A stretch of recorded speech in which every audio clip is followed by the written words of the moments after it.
All right, so that's the end of the floor project here in the game room. Overall, I am super happy with the way it turned out.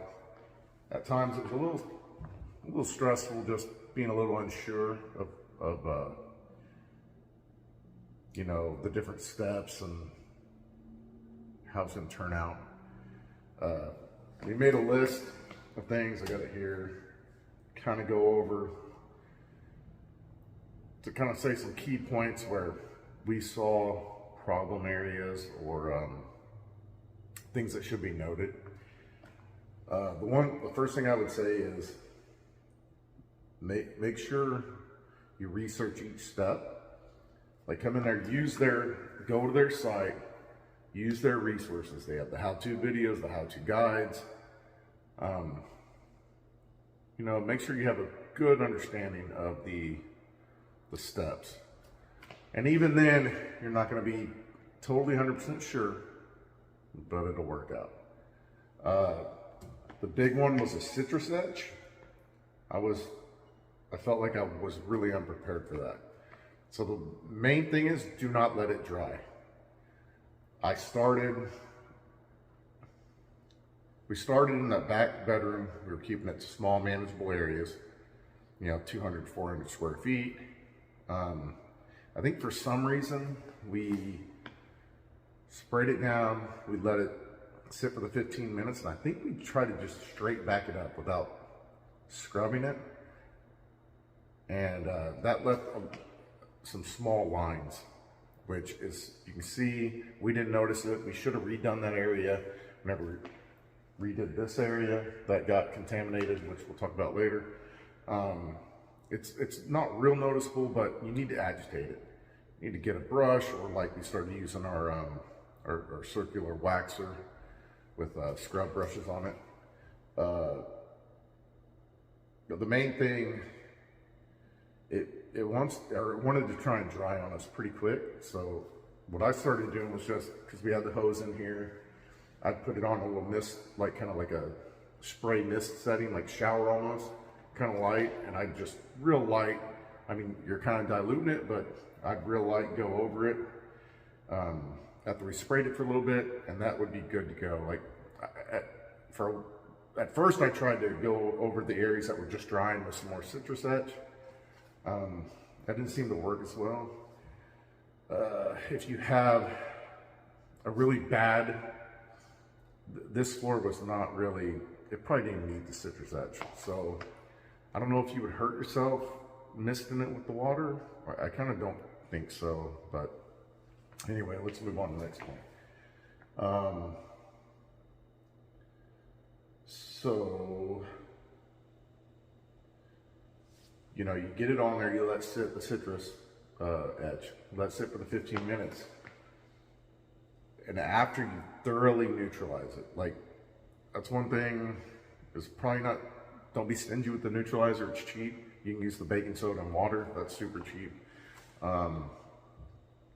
So after you do that, you scrub it and mop it up, or what we started doing, which worked great, was we would spray the residue with the hose. We'd put it on like a fan setting and spray it. And it's in the video, you can see it. We would actually spray it into like a low area or a corner, or you know, an area of the floor, and then shot back all that residue up, kind of, rather than have it all spread out and trying to mop it or whatever, you know. That worked really great. And when I was by myself, I actually set up the wet vac with the fitting on it, the wide fitting, to where it was in the area, it was propped up on the back, and you'll see that in the video. And I just sprayed all the residue kind of into it and just let it sit there on while I was doing that. And working solo, that worked awesome. Really cut down a lot of time. And another point on this is to make sure your mops, your brushes, any tools you're using like that, make sure you neutralize them too. Like, so later we had a contamination problem, and That's why we had to redo a section of the floor. Another point is if areas dry a little different, like our tape lines, I thought whenever I first scrubbed them, when they were wet, they looked okay. But some of them, as they dried, you could see a little difference. I thought it'd be okay. I would go a further step, you know, either use a stronger stripper, maybe some more scrubbing, elbow grease, whatever.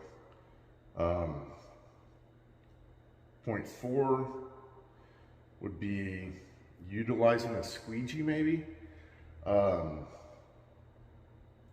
We think that might have been pretty useful for whenever we were starting to try and like spray the water and get the residue into certain areas. Like you could have kind of sprayed it and another person could kind of squeegee, or you could squeegee, the other person could hold, use the squeegee. We saw some at Lowe's, I think, where they had it's kind of a wide squeegee that you put on like a broom handle or something. That might have been good also for like making a dam for you to spray into to get up that residue. This is a big one. Number 5 is tape up the wall plastic better. We went around and marked the max height with the tape. It's in the video. But it was perfect on like 24 inches to the bottom of the tape marks. And we kind of put them there. I would raise that up probably an inch and maybe flip so we used the plastic that had the tape on one side, like the blue painter's tape. Part of me thinks I would maybe try and flip it because it's all like rolled up kind of, and maybe tape it along the bottom, like about half an inch up, let's say. I'm not sure how this would work, but this is something I thought of later. And then when you go around and you're unraveling that plastic, you could pull it up and tape it, sections of it up high. The reason I say that, well, let me say this. The flip side is you do it like we did. You do, you know, the 24 inches, 25 inches, 26, whatever, and then you go along and tape some on the bottom to hold it. Because we had big problems with when we had the windows open for circulation, when we were doing the sealer, when we had, also it was hot, so we wanted the windows open. When we're doing just the you know, the stain and stuff and the citrus edge. But what we ran into with doing it right at 24 and trying to totally cover the sheetrock or the drywall was that some areas, especially the corners, that was horrible. The wind would blow it, or, you know, the fans would, or just the circulation of the air a little bit, it would pull off the wall. And then being kind of close on that 24 inches, because it's only, or we had 24 inch ones and 48. When you were right on it, some of the plastic would hit, it would get in the sealer, you were getting a lot of, it would get in the color, you know, it would get in the stain. Overall it worked out, but I ended up having to pull it off. Oh, let's see, before I did the sealer, I pulled it off because it was kind of, I thought, man, this is going to get in the sealer and cause lines and cause problems. So we could have done that better, and I would have taped it up better from the get-go. Like when we first did the citrus edge, we didn't have it up. I would have done that, spent more time on that from the get-go. That would be great. So point number 6 is we could talk about the contamination, which is shown in the previous part 1 video to this. I would say first, don't panic. And that goes for every step of this. Like, we did it and we thought it didn't quite look right.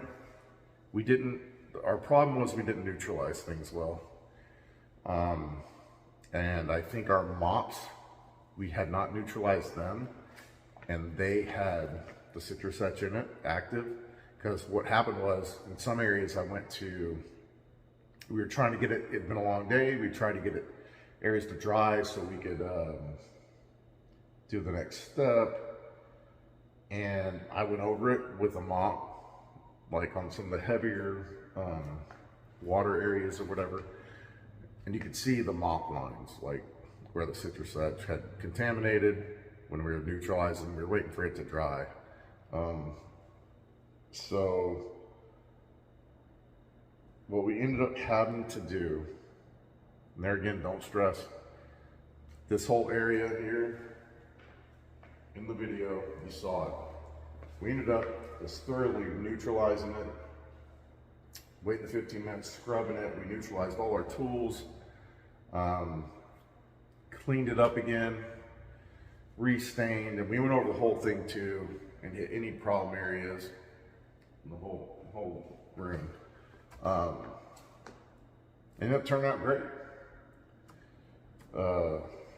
So the sealer is point number 7.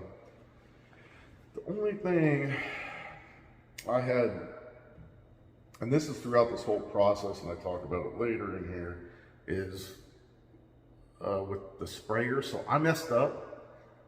Since the project drug on with our mistake, I left the stain in the sprayers that they came in their starter kit. So the spring and stuff, the metal spring where the actuator part for the wand, it had gotten all rusty because it's acid. I should have cleaned all that stuff out. I should have poured, you know, the stain back in the bottle, used a little funnel or whatever, and neutralized it. But I thought, no, we're gonna get on it. So, excuse me, those sprayers worked. They seem to have a good pattern, spray pattern. Throughout this process, I had problems with some of the other sprayers I had. I was using a couple others just to make things easier that I had.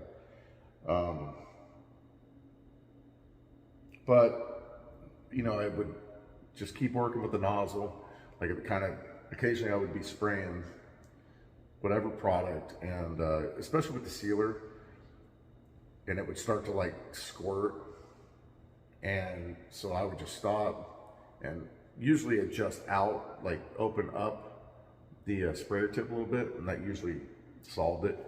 And I always make sure you're keeping lots of pressure, you know, as you spray, keep pumping that thing up, keep lots of pressure. The wax is point number 8. Angle the applicator. So I was silly, and you'll see it. I was thinking when they said angle it, like if I'm dragging this towards me and I'm going this way, I was thinking they were talking about this. They're not talking about this. They're talking about this. You know, they're talking about, and it's going to be hard for me to show, but not this way, but angling it that way so that the excess runs off towards. It's super silly, I know. When I mentioned it to my wife, she was like, that's obvious. Okay.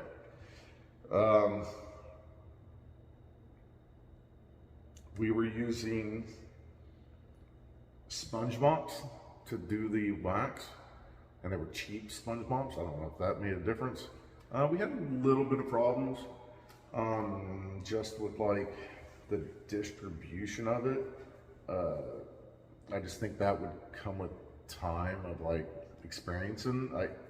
We did have some areas where it would be kind of hard. You know, they say to just drag it in one direction and that's good. But where it just wouldn't, it seemed like it was too heavy. They're talking about thin coats, or it would kind of create a line. So watch their how-to videos and guides. But that, at the end of it, it worked out great. I mean, it looks great. There's a couple areas where I can kind of see where the wax was a little heavy. It's not going to matter, grand scheme. Let's see. So and this is throughout the project, but mainly once you get the sealer on and when you start doing the wax. But watch your footing. Here, let's take a look. you can see, oh, where's that one? I guess it'd help if I take my cover off my phone. I know there's one over here. Watch your footing. Holy cow. Once the sealer's down, it gets a little slicker. But if you happen to put your foot with those cleats on, here's one.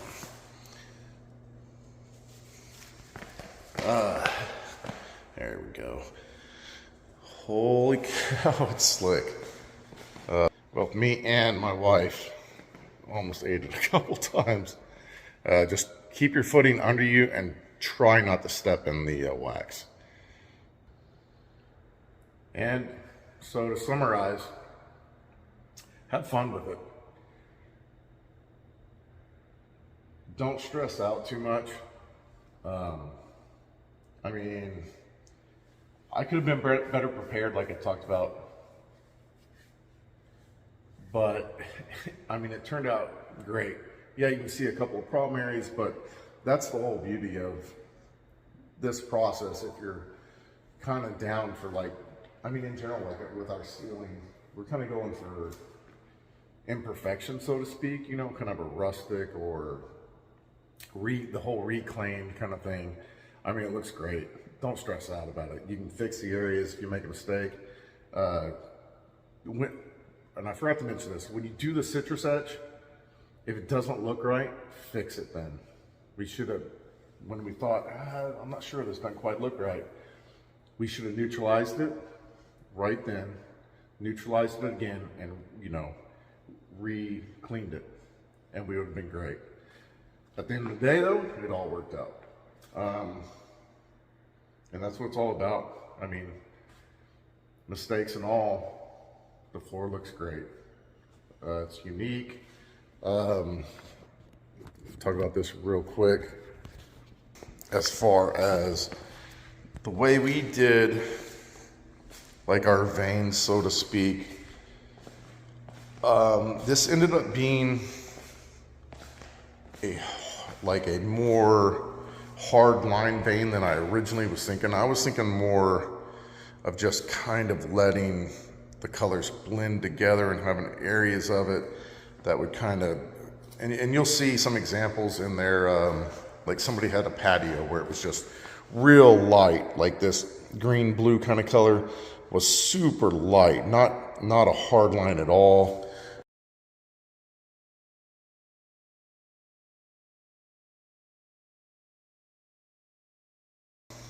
But we came up, you know, with this plan and idea, and we laid in the veins real tight, and then came and sprayed in the color while the veins were still wet.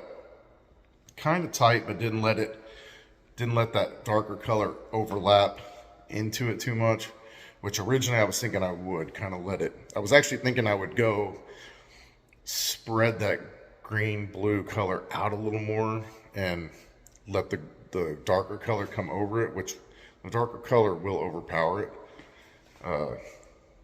We kind of decided to go this route. It's a little different. I mean, you'll see lots of examples in there on their site. We're gonna do something kind of different. Anyway, super happy with the project. Don't hesitate to call them also. Every time I called them, they would get back to me within the day. You can also email them, and they're really great, super friendly. You know, send them pictures whenever I had the problem. They told, you know, really, we thought that was the case. It was just the citrus etch contamination, and it's nice to have somebody who knows what they're talking about reassure you. Anyway, don't hesitate, guys, to take on this project. And we ordered all the stuff. We're gonna do all our outdoor patios around our pool, the front patio, and walkway in front of our garage. And eventually I'd like to totally redo at least my 4-car garage on my house. That's gonna be car parking and a woodworking shop. Catch you guys later.